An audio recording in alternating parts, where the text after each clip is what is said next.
wonder. Yeah, so today we're at Little 5 Points with Dowda. He's a male model and he's gonna show us around. Right now we are in Little 5 Points in Atlanta, Georgia.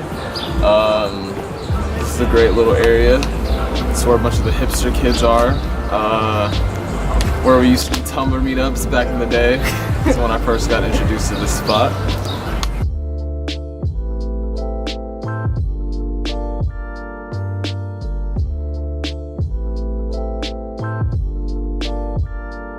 So how did you start getting into modeling?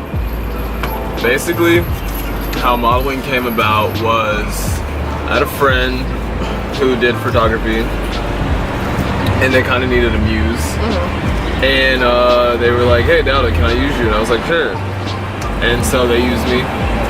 And there was a picture that came out and I like was like, oh shit, this is really dope. Yeah. And so I posted it to my Instagram and I got like a lot of positive feedback from it. And then I was just like, okay, I think I'm gonna try this again. And then I did like another shoot. And then I just kept doing shoots and reaching out to photographers, and then eventually like photographers started reaching out to me. Right. And then I got signed to my agency. Wait, what agency are you signed to? I'm signed to Kevlar Rose. Okay, cool. Yeah. How do you like here it? in Atlanta. Kevlar Rose is really great. It's brought me a lot of opportunities. It's like taught me professionalism in the industry. I'm kind of glad that I did it because I have more of a professional structure when it comes to modeling. Right. So yeah, I like it a lot. How did your parents take you wanting to be in modeling? Because I know your parents are where? They're from where? Sierra Leone. Yeah. So usually like parents who are not from here, they're like school, modeling, like what? You want to do what? They're kind of like not familiar with it. So how did they take it? For sure. Like it was definitely weird. In the beginning, I think they just looked at it as a joke. Like they were like, okay, he's modeling. But then when I started showing them like my work, right, and like my photos and my portfolio, they were like, oh wow, this is really good. Like I guess they just started seeing like how quality the stuff was. Right. So they kind of just slowly started believing in me. But in the beginning, they weren't really too. Like they didn't care. They weren't not supportive of it because my parents are kind of like the liberal Africans. Do you feel like you like don't want to be in school at all? Do you ever get that feeling like school is holding you back?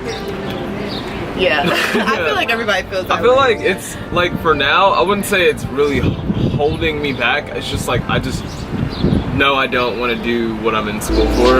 Right. So it's just like. What are you in school for? Biology. Okay. Yeah, which is weird. Nobody ever expects that. People are like, oh, okay.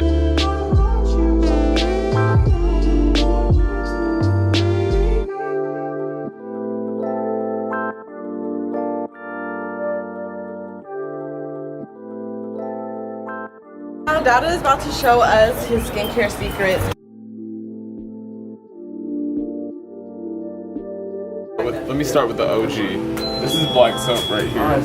Okay, babe. I got you. Basically, black soap, I don't know what it does for me, but I swear to God, I'm gonna have the homie explain what it does when she's done in conversation. You see, black soap is it extracts all the poisons from your skin. Yeah. So it exfoliates your skin not by scrubbing, but by extracting. Yeah. So any kind of pimples, acne, blackheads, any kind of skin inflammation, any kind of eczema or psoriasis, any kind of thing that's, you know, inflammatory, it helps to draw out and to kind of calm your skin down. My skin, like it kind of, not burns I want to say, but it kind of like gives like a tingly feeling. Yeah, it's tingly, yeah. It and helps to pull out when I'm like done and it's like drying up, because I don't put anything on my skin afterwards sometimes, I just like let it sit, I can feel my skin like tightening.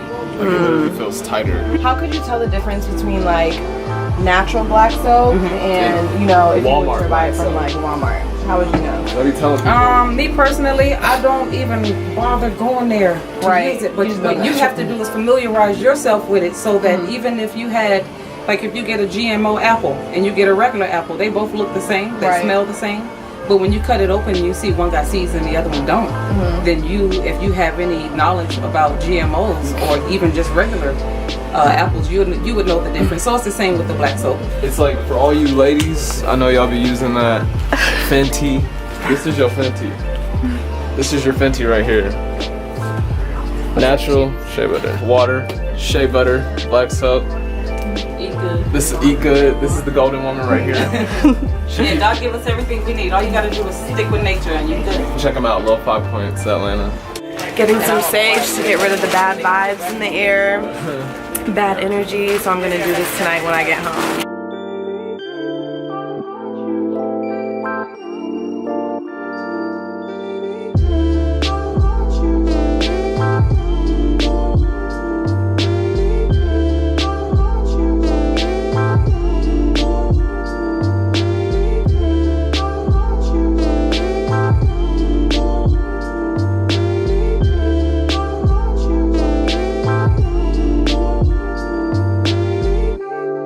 What is your why?